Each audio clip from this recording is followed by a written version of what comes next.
இந்த comment read பண்ணிவிட்டு என்னால் இன்றைக்கி வீடியோ போடாமல் இருக்கவே முடியல. அப்படியே ஒரு கமெண்ட் தான் நான் ரீட் பண்ணேன். அவங்க வந்துட்டு என்னென்னா செம்ம ட்விஸ்ட்டு கொடுத்துட்டாங்க எனக்கு ஃபைனலாக. என்னோட Hafeez all in one channel இருக்குல்ல, அதில் தான் நேற்று போட்ட வீடியோ கீழே கமெண்ட் வந்துருந்துச்சு.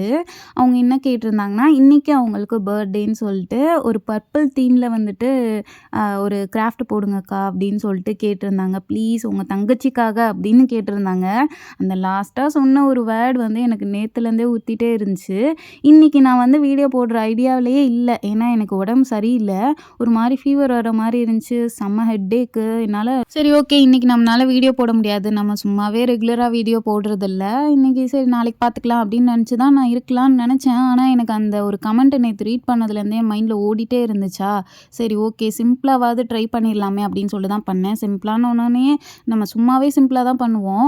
சரி இன்னும் சிம்பிளாக நம்மளால் என்ன முடியுமோ பண்ணலான்னு சொல்லிட்டு கீ செயின் பண்ணால் எப்போ பாரு கீ செயின் பண்ணுறாங்கன்னு சொல்லுவாங்களேன்னு சொல்லிட்டு கீ செயினும் வேணாம், இயரிங்கும் வேணாம், ரிங்கும் வேணான்னு சொல்லிட்டு ஒரு ஒரு பிளேட்டர் மாதிரி பண்ணலாம், ஜுவல்லரி ட்ரே மாதிரி பண்ணலாம் அப்படின்னு சொல்லிட்டு தான் நினச்சேன். அதனால் ஃபோம் கிளேயில் வேகமாக நான் வந்து பண்ணேன், இன்றைக்கி வீடியோ அப்லோட் பண்ணோம் அப்படின்னு சொல்லிட்டு. ஃபைனலாக எனக்கு ஒரு ட்விஸ்ட்டு காத்திருந்துச்சு. என்னன்னு பார்க்கலாமா?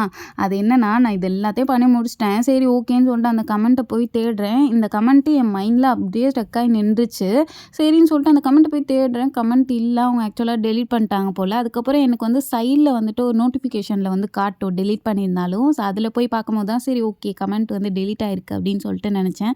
அவங்களுக்காக தான் இந்த பர்பிள் தீம் வந்து போட்டிருந்தேன். பர்பிள்னு சொன்னோன்னா சரி ஓகே கிரேப்ஸ் மாதிரி ஒரு ஷேப்பில் வந்துட்டு ஒரு பவுல் மாதிரியோ இல்லை ட்ரே மாதிரியோ பிளேட்டர் மாதிரியோ பண்ணலாம், ரிங் பிளேட்டர் மாதிரி ரிங் போட்டு வைக்கிற மாதிரி பிளேட்டர் பண்ணலாம் அப்படின்னு சொல்லிட்டு நினச்சேன்.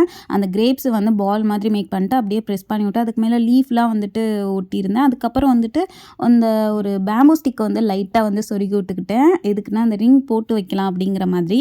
ஃபைனலாக வந்துட்டு பாலிஷிங்காக வந்து ரெசின் கொஞ்சம் எடுத்து அப்ளை பண்ணி விட்டுட்டு யூவி லேம்பில் வந்து அப்படியே வச்சுட்டேன், ட்ரை ஆக்க விட்டுட்டேன். ஃபைனலாக பார்க்கும்போது நமக்கு இப்படி தான் இருக்குது. நான் என்ன பண்ணேன்னா அந்த பேம்பூ ஸ்டிக்கை கட் பண்ணி மாட்டியிருந்தோம்ல, அதில் வந்துட்டு ரிங்கை மாட்டி விட்டு மற்ற இதில் வந்து ஜுவல்லரி மாதிரி வச்சு பார்த்தேன். அழகாக தான் இருந்துச்சு, அவங்களுக்காக பண்ணேன். கடைசியில் அவங்க எதுக்கு டெலீட் பண்ணாங்கன்னு தெரில, அதனால நான் ஐடியை மறைச்சிட்டு அவங்களோட கமெண்ட் வந்து போட்டிருக்கேன். பாதியாக தான் தெரியும் நோட்டிஃபிகேஷனில் இருக்கனால.